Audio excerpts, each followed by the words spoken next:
નગર પ્રાથમિક શિક્ષણ સમિતિના ચોથા વર્ગના કર્મચારીઓ તેઓની કાયમી સમસ્યા છે.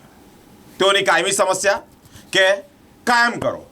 કાયમી કરવા અંતર્ગત વારંવાર રજૂઆત પણ કરી, પરંતુ તેમ છતાં નિરાકરણ નથી આવ્યું. શિક્ષણ સમિતિના અધ્યક્ષ નિશિત દેસાઈની અધ્યક્ષતામાં વડોદરા શહેરના પ્રથમ નાગરિક મેયર પિંકીબેન સોની સાથે standing committee chairman doctor Sheetal મિસ્ત્રીની અધ્યક્ષતામાં એક મહત્વની બેઠક મળી. આ બેઠકમાં ડોક્ટર શીતલ મિસ્ત્રી જો ચેરમેન છે તેઓનું નિવેદન સામે આવ્યું છે. તેઓ કહી રહ્યા છે કે કાયદાકીય પ્રક્રિયા છે, એટલે કે આ મેટર કોર્ટની છે. નિશિત દેસાઈ જેઓ શિક્ષણ સમિતિના ચેરમેન છે તેઓએ કહ્યું કે કાયદાકીય કાર્યવાહી છે તો સમય માંગી લે તેવો આ પ્રશ્ન છે, તેવું નિરાકરણ છે. અમારો સાથ સહકાર, અમે પોઝિટિવિટી દાખવી રહ્યા છે, અમે તો સહમત છીએ જ, અમે તો સાથ સહકાર આપી જ રહ્યા છે, પરંતુ કાયદાકીય પ્રક્રિયા છે, કોર્ટની મેટર છે, એટલે સમય માંગી લે તેવી વાત નિશિત દેસાઈએ કરી છે. સાથે standing committee chairman doctor Sheetal મિસ્ત્રીએ તેવું પણ જણાવ્યું કે આ બેઠકમાં ન કેવળ ચોથા વર્ગના કર્મચારીઓ શિક્ષણ સમિતિના, પરંતુ સાથે ઘણા બધા કાર્યોની પણ ચર્ચા કરવામાં આવી છે. વૃક્ષારોપણથી લઈ વડોદરા શહેરના વિકાસની પણ ચર્ચા કરવામાં આવી છે. ખાસ કરીને ચોથા વર્ગના જે કર્મચારીઓ છે શિક્ષણ સમિતિના, તેમને કાયમી કરવા અંતર્ગત બંને મહાનુભાવોએ પ્રક્રિયા આપી છે. નગર પ્રાથમિક શિક્ષણ સમિતિના ચોથા વર્ગના કર્મચારીઓ આવતીકાલથી હડતાલ પર ઉતરવાના છે. કાયમી કરવાના પ્રશ્ન સાથે જ તેઓ લડી લેવાના મૂડમાં હોય ત્યારે જ એક મહત્વપૂર્ણ બેઠક મેયર પિંકીબેન સોની, સ્થાયી સમિતિ અધ્યક્ષ શીતલ મિસ્ત્રી અને શિક્ષણ સમિતિના અધ્યક્ષ નિશિત દેસાઈના શાસનાધિકારી વચ્ચે મળી છે. આ બેઠકમાં તમામ મહાનુભાવોની પ્રતિક્રિયા સામે આવી છે. શિક્ષણ સમિતિના ચેરમેન અને શાસનાધિકારી એ નગર પ્રાથમિક શિક્ષણ સમિતિના જે અલગ અલગ વિષયો હોય એની ચર્ચા કરવા માટે એક રૂટીન બેઠક માટે આવ્યા હતા. ખાસ કરીને 5મી જૂનથી જે પર્યાવરણ દિવસની ઉજવણી થવા જઈ રહી છે તે વખતે નગર પ્રાથમિક શિક્ષણ સમિતિની જે 75 જેટલી સ્કૂલની બિલ્ડિંગો છે એમાં પણ બાયોડાયવર્સિટીવાળું પ્લાન્ટેશન થાય એ બાબતની ચર્ચા હતી.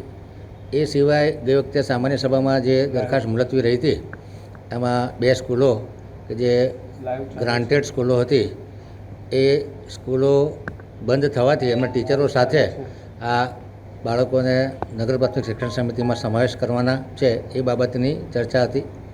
એ સિવાય ક્લાસ 4ના કર્મચારીઓ છે જે 1992થી એમને ત્યાં નોકરી કરે છે, હાલ 105 જેટલા કર્મચારીઓ છે, એમની પરમનન્ટ થવાની ડિમાન્ડ છે એ બાબતની પણ ચર્ચા કરી છે.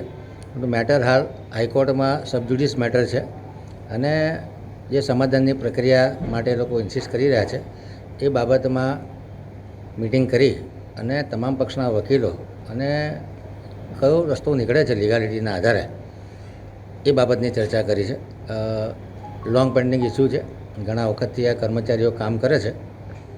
કોર્પોરેશન સહાનુભૂતિ ધરાવે છે, પરંતુ જ્યારે મેટર સબજુડિસ હોય ત્યારે કમિશનર સાહેબના લેવલે કમિટી બની છે, ડેપ્યુટી કમિશનર, બધા વકીલો અને એમના એસોસિએશનના કર્મચારીઓ એમની જોડે ચર્ચા વિચારણા કરી અને આગળના નિર્ણય લેવામાં આવશે. હડતાલ પહેલાં સમાધાન થશે કે પછી હડતાલ થશે? કારણ છે કે આ લોકો કહી રહ્યા છે દર વખતે લોલીપોપ આપવામાં આવે છે, કહેવામાં આવે છે, સમજાવવામાં આવે છે.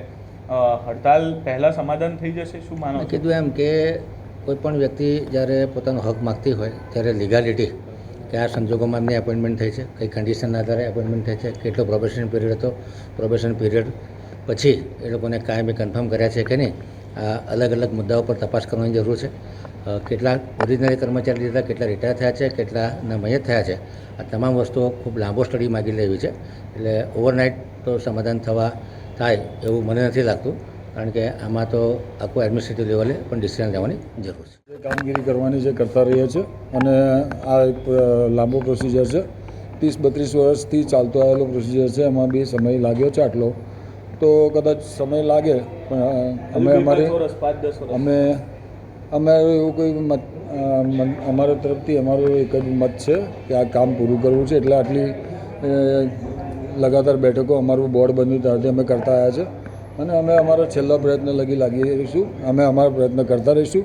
અમે અમારા ચોથા વર્ગના કર્મચારીઓનો બધો જ પ્રયત્ન એમના સમર્થનમાં કરી રહ્યા છે અને આગળ બી એ કરતા રહીશું. પણ તમે પ્રયત્ન કરી રહ્યા છો, પ્રયત્નને સફળતા કેમ નથી મળતી? પ્રયત્નને સફળતા નથી મળતી એવું નથી. પ્રયત્નની સફળતાની દિશામાં અમે આગળ વધી રહ્યા છીએ અને પ્રયત્નની સફળતાની દિશામાં અમારો આગળ એક કદમ ચાલી રહ્યો છે. અમારા જે લોકોને આ વિષયમાં જે લોકો કામે લાગવાના એ બધા જ લોકો એઓ હોય કે પૂર્વ એ હોય, હું હોઉં કે મારા પૂર્વ ચેરમેન હોય કે અત્યારના આપણા અમે કોર્પોરેશનમાં આવ્યું તો એ અમારા મેયરશ્રી છે કે અમારા રેવન્યુશ્રી છે, દરેક જણ આના માટે પોઝિટિવ છે ને પોઝિટિવલી આના માટે અમે લોકો કામે લાગેલા છે. જેટલો બનતો અમારા તરફથી પ્રયત્ન અમે પોઝિટિવલી કરી રહ્યા છે. ટેકનિકલ જે વિષય છે એ કોર્પોરેશનના કમિશનરશ્રીને ડેપ્યુટી મ્યુનિસિપલ કમિશનર સાહેબની જોડે આની ચર્ચા જે બી આગળ વધે એ પ્રમાણે કામગીરી ચાલશે. નવા કમિશનર બદલાવાથી થોડોક એની અંદર વિલંબ થયો છે અને વિલંબ થાય એ વ્યવહારિક છે. એમને બી નવી વિષય છે, નવો વિષય સમજવામાં એમને બી સમય જોઈએ, એ સમય આપવો પડે એવી અમારી માનસિકતા છે. આભાર. બે સવાલ છે. એક સવાલ એ છે કે કેટલા સમયમાં ઉકેલ આવશે, શું માનો છો આ સમસ્યાનો? અમારે એક જ વસ્તુ છે, હું તમને એવું કહું કે મારી પાસે કોઈ ટાઈમ લિમિટ હોત તો કદાચ 32 વર્ષ પહેલાં કોઈ આપી દીધી હોત. આમાં કોઈ ટાઈમ લિમિટ અમારા તરફે ના હોય. જે અમારા તરફે અમારા ડોક્યુમેન્ટેશન, મેં તમને પાછલી વખત બી કીધું, આજે બી કહું છું, અમારા તરફે જે અમારા ડોક્યુમેન્ટેશન જે બી પુરવાર આપવાના હતા એમાં અમારા તરફે આપેલા છે. અત્યારે બી અમારા એવો કમિશનર સાહેબ જોડે આજે બી જઈને અમે ફરી બી બેઠક કરી રહ્યા છે. માન્ય મેયરશ્રી, ચેરમેનશ્રી જોડે અમારી બેઠક અત્યારે અમે બીજા બધા બહુ વિષયો હતા, ઘણા બધા વિષયના અંદર બી આજે બેઠક હતી અને બેઠકની જોડે જોડે અમે આ વિષય બી લીધો હતો અને આ વિષયમાં બી અમારી ઘનિષ્ઠ ચર્ચા થઈ છે. ખૂબ પોઝિટિવ ચર્ચા થઈ છે. આગળ બી પોઝિટિવ આનું નિરાકરણ આવે એવી અમારી આશા છે. બીજો ને અંતિમ સવાલ, કાલે હડતાલ થશે કે પછી હડતાલ રોકાવશો, તમે સમજાવશો? હજુ અમારો પ્રયત્ન છેલ્લે લગી હોય કે હડતાલ ન કરવી જોઈએ અને હડતાલ કરવાથી કોઈનું ભલું થતું નથી. પહેલો વિષય એક છે કે આપણે હડતાલ કરવાથી કોઈનું ભલું નથી થતું, પણ સાથે સાથે એક વસ્તુ છે કે જ્યારે માણસ થાકી જાય ત્યારે કોઈકને કોઈક આવા પગલાં લેતું હોય તો એને સમજાવવાનો પ્રયત્ન અમારા તરફથી થશે.